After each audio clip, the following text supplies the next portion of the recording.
বের হলেন। হাঁটতে হাঁটতে তার নজর পড়ল বাজারের এক কোণে বসে থাকা এক অন্ধ ফকিরের। কিন্তু তার ভিক্ষা চাওয়ার পদ্ধতিটি ছিল খুব অদ্ভুত। যে পথচারী তাকে কিছু আজ পর্যন্ত শোনেননি। খালিফা দেখলেন যে এক ব্যক্তি সেই ফকিরকে 1 দিরহাম দিল। এখন আমার উপর আরেকটি উপকার করো, আল্লাহর ওয়াস্তে আমার গালে একটি জোরসে থাপ্পড় মারো। পাগল, আমি তোকে পয়সা দিয়েছি, আমি তোকে থাপ্পড় মারবো কেন? তুই কি তোর বুদ্ধি হারিয়ে ফেলেছিস? না পারো তবে নিজের দেওয়া খয়রাত ফেরত নিয়ে নাও। আমি আল্লাহর কসম খেয়েছি যে আমি। পথচারীকে ফকিরের জিদের কাছে নতি স্বীকার করতে হলো। সে না চাইতেও ফকিরের গালে একটি হালকা এবং তার উজির জাফর যারা এসব দেখছিলেন তারা দুজনেই হতবাক হয়ে গেলেন। তারা প্রথমে থাপ্পড় মারো, তারপর দোয়া নাও। খালিফার মনে অদম্য কৌতূহল জাগল। তিনি প্রথমে থাপ্পড় মারো, তারপর দোয়া নাও। খালিফার মনে অদম্য কৌতূহল জাগল। তিনি চাইবে। খালিফা সিদ্ধান্ত নিলেন যে তিনি এই রহস্যের শেষ দেখে ছাড়বেন। তারপর খালিফা ওই অন্ধ ফকিরকে অবিলম্বে আমাদের দরবারে হাজির করা হোক, আমি তার মুখ থেকে তার কাহিনী শুনতে।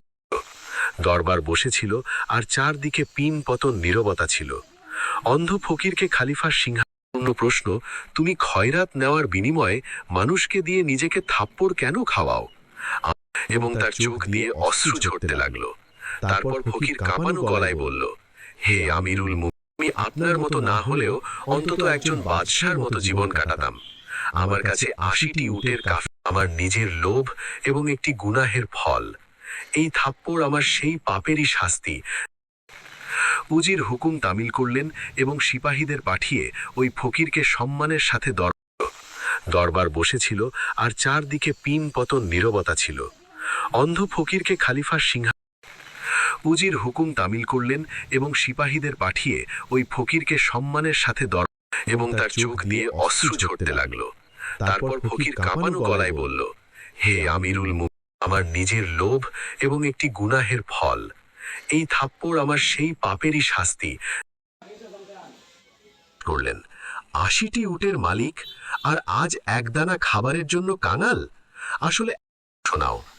এরপর বাবা আব্দুল্লাহ একটি দীর্ঘশ্বাস নিলেন, যেন তিনি তার অতীতের পাতা উল্টাচ্ছেন। আব্দুল্লাহ, তুমি এই উটগুলো আর সামান্য কিছু মুদ্রা নিয়ে এত খুশি?